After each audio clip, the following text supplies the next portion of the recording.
For those of you that haven't seen my last video, I established that God doesn't hate homosexuality for the reasons people say he does. He's nowhere near as vindictive about it as many people would have us think, and that Christ himself is not as concerned about it amongst his disciples. However, the issue God has with same-sex copulation wasn't as easy to solve in those days as it is for us, particularly as contraceptives weren't exactly readily available. The earliest condoms dating back to the 1600s and weren't made popular until the mid-19th century. This problem is highlighted in Romans chapter 1 verses 26 to 27, where it describes men and women having multiple sexual relations with both sexes. In this environment, virulent diseases will spread like wildfire. To put that in modern perspective, it's like having asthmatic people who also suffer from hay fever in a room with budding flowers and dust, and leaving them without their medication. So no inhalers, no antihistamines. All it takes is one of them to have the virus, and COVID-19 is guaranteed to be spread across the room. Back in Old Testament times and even New Testament times, the only way to deal with those that could potentially spread virulent diseases was to exile them, or in some cases simply put them to death, to show that that sort of behaviour puts people at risk, and it's safer simply to remove them. Not kind, but it's a lot safer than letting it run rampant in the population. But strange enough, Romans chapter 1 verses 26-27, which I've already mentioned, suggests the answer to the problem, one that was actually possible in those times. Instead of people having sex with everyone, regardless of gender or consent, like in Sodom, they should commit to just one partner, remaining loyal to them for their whole life. Why not make it a financial incentive that their assets can be blended? And why not make it binding by law and by custom? Sounds familiar? That's because it is essentially marriage. Here's where we have a problem though. Because many people will say that God made marriage to be between man and a woman, and Christ does not contradict this in any of his teachings. While studying this very thing, I came across something that not only made me question the very nature of marriage itself, but also provided a theory that Christ was far from being an opponent of same-sex marriage. In fact, I think, and quite frankly I was surprised to find this in the pages of the Gospel, that Jesus Christ was potentially a pioneer for civil partnership. How is this possible? Well, I'll tell you why, and I shall prove it. This naturally raises the question of what is marriage. It is actually a harder question to answer than many would say, because quite a few people say that it's people living together. But communal homes next to families put this in doubt quite quickly. When I was travelling in Australia, many farm stays I stayed at and many hostels had men and women living alongside each other, often in the same room as each other. And whilst some people said that a man and a woman should not be in the same room unless they intend to marry each other, the moment you mention siblings, things go out the window, and I had no interest in lying with any of those girls, or indeed marrying them.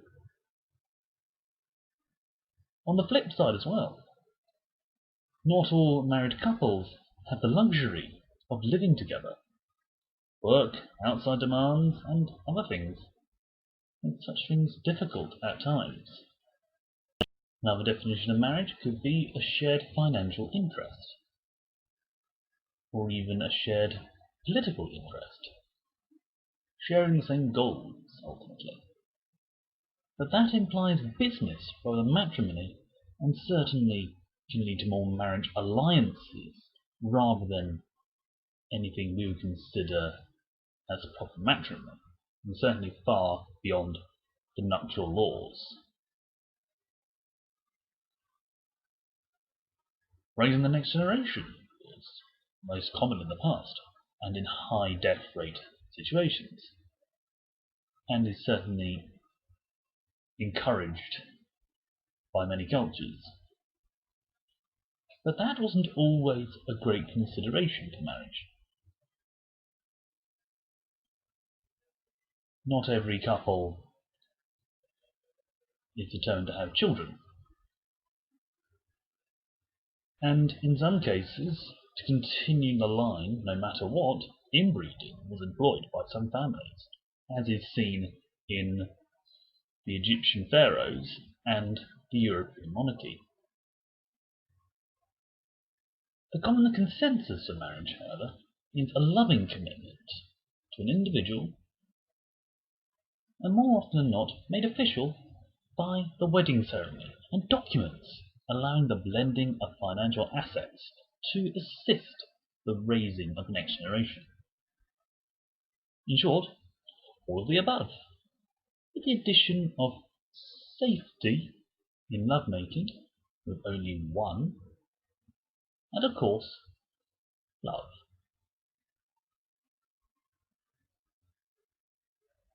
Naturally, we should look to Christ for an example. Christ being not only the embodiment of celibacy, but also martyrdom, was in a sense married to the church and the people of the church, showing the ultimate expression of love by dying on the cross. He consummated the new covenant and showed us the way to God. While some people have speculated that he did have an affair with someone during his lifetime, I've yet to see any evidence that makes that a viable video, and even some scholars are skeptical. Strange enough, something else cropped up in my studies that I feel was a bit more important. Many would expect that Christ's crucifixion was a solemn affair, but when all the Gospels have their say, Christ was actually quite talkative for a dying man. Amongst the many things he said to the people on Calvary included a declaration to his mother and also to the disciple he loved. As it says in John chapter 19, verse 26 to 27, when Jesus saw his mother and the disciple whom he loved standing nearby, he said to his mother, "Woman, behold your son." And then he said unto the disciple, "Behold your mother." And from that hour the disciple took her into his home. When I first heard this, I originally thought Jesus was saying, "Mother, look upon your son on the cross." But when he said to the disciple, "Behold your mother," that put a different spin on it. This is interesting for a couple of reasons. Firstly, they are not related. If we take the disciple that Jesus loved to be John the Apostle, his mother was Salome, who isn't referenced as being related to Mary, the mother of Jesus. Other relations, such as his brother James and Mary's relative Elizabeth, are mentioned, but none between these two. Their only connection being Jesus, who held them both in the highest regard and loved them dearly. Second, he took her into his home. The act of caring for another's relative, let alone a mother, is a great one. Since they are close friends, it is understandable that one would care for the other, and, if given enough time, would care for the other's family, godparents doing the same for the child of a close friend. To take another's mother into your own home and naming them as your own is another thing entirely. The only time this gets done in modern times is when the only child of an aged parent dies and the spouse of the deceased cared for the parent-in-law. This is due to two reasons of love. First, the parent is still grieving for their lost one, and the lifelong spouse find the love for their lost one, and the parent takes care out of love and duty. Second is the symbolism of the wedding ceremony. When the bride and groom are at the altar, their families are separated, groom's side being the right, bride's side being the left. But as the two newlyweds walk together down the aisle, the two families follow them out down the same aisle, going from two families to being one. This is referenced in both the Gospel of Matthew, chapter 19, verse 6, and the book of Genesis, chapter 2, verse 23, where it says that man and woman become one flesh. Put this together, and this implies something different in the relationship between John and Jesus, beyond high priest and disciple. There's no cultural precedent to explain what happens to the parent or the spouse of the deceased. I've done my research carefully, but only marriage customs and funeral customs are covered. The only time a spouse is mentioned is in the case of remarriage. If anyone can find any reference to this sort of thing, please let me know. I'd like to know. But since there's no context for this in any other biblical text I'm aware of, and no historical preference to back it up, this is quite confusing. It leads me to a theory. Considering that the only one who would care for a parent of an untimely deceased son would be his partner or spouse, and no such cultural precedent exists outside of the above biblical references.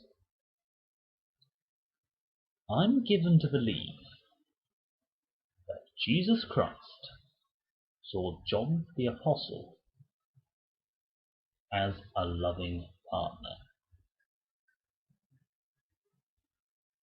Since there isn't any reference to John having any other family after the crucifixion, after the death of his brother, I feel that John felt the same way. All this explains their closeness during the Last Supper, as I mentioned in my last video. The references to the disciples whom Jesus loved being not just a one-time mention, but mentioned 6 times in the Bible, and why Jesus gave his mother into John's care upon his death. It's quite a powerful thing.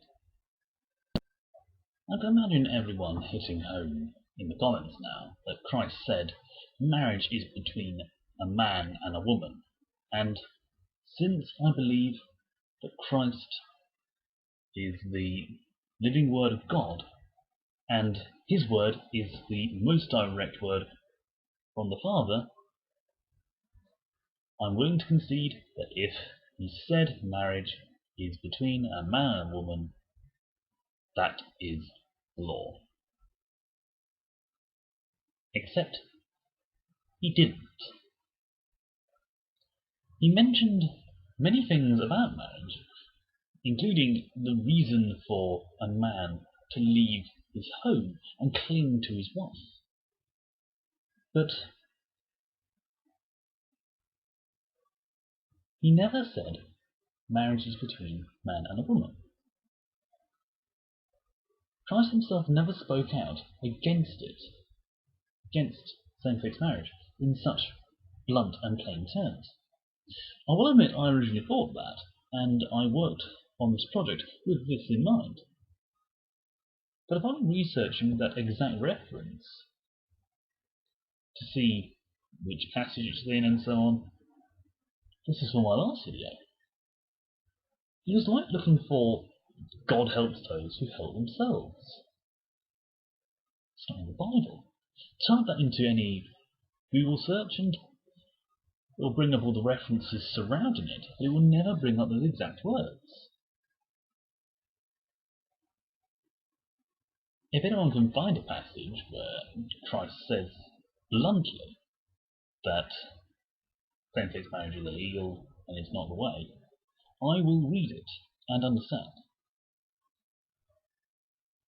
But until then, my research shows that Christ never spoke out against it in those blunt terms. But I am willing to concede neither did he do the opposite and go against his Father's word.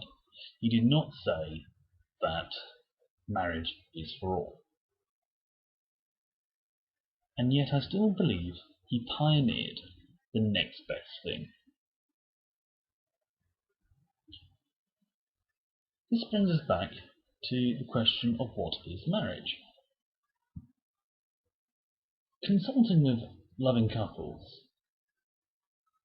many have said that marriage is the joining of 2 people in loving partnership, committing to each other for life, particularly a life that is worth living, and supporting each other in all endeavours, whilst remaining loyal and honest, till death do part. For some, the consummation of marriage is proof of their commitment and their love. And since they are committed to one another, their sexual union carries less risk than any other, with the additional benefit of raising the next generation. This is not universal by any means. Some couples forego sexual acts altogether, whereas some forego marriage altogether and merely stick to each other. So with all that in mind, if loving couples can exist in all forms, what's the common denominator?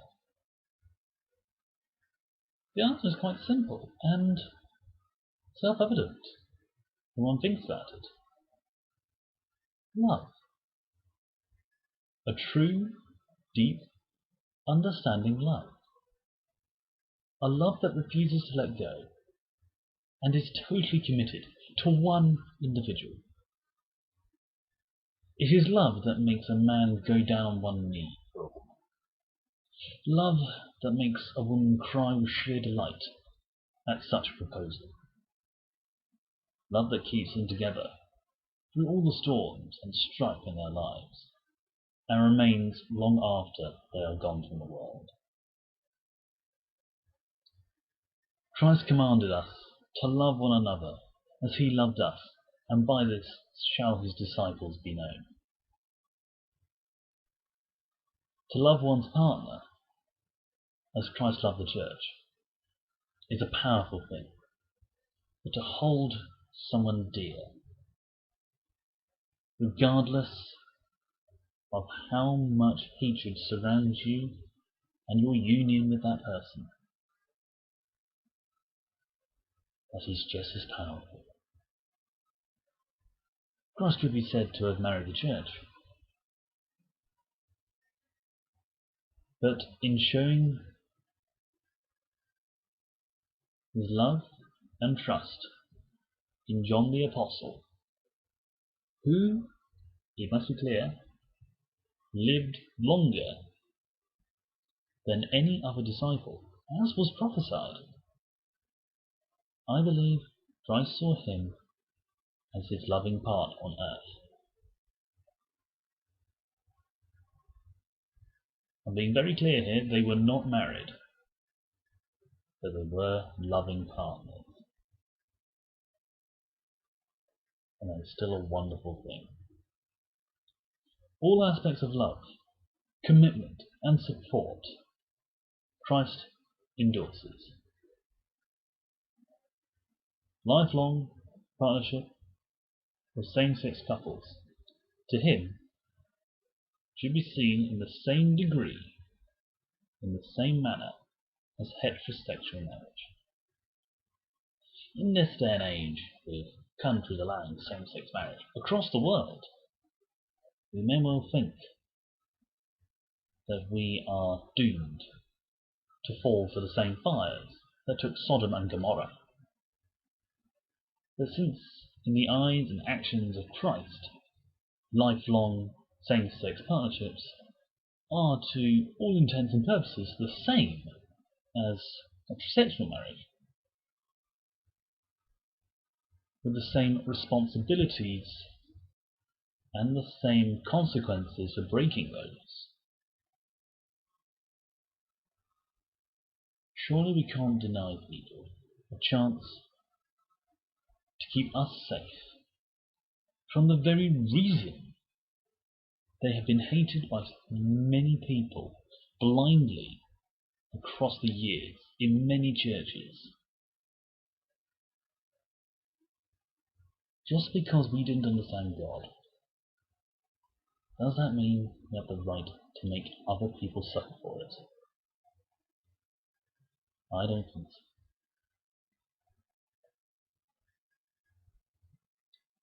Some people say that God made us in one mould and hates when we do not conform to that mould. If we for some reason go against that mould, we are in violation of God's laws. Is that really the case, since we are such a broad and strange race of people? Well, that will be covered in next week's video, so stay tuned for that. Once again, leave your thoughts and feelings in the comments below. They will remain open. If you happen to find any concrete references to Christ denouncing same-sex marriage, by all means leave them, as well as any references to what happens to the parents of a deceased spouse. As I'll be interested to see where that goes. All I ask is that you just be civil. Because if you're not, I will not listen to your comments. I want to be an open community where we can listen to each other. Until then, like, share and subscribe. Until the next time, stay safe, have pride, share the love,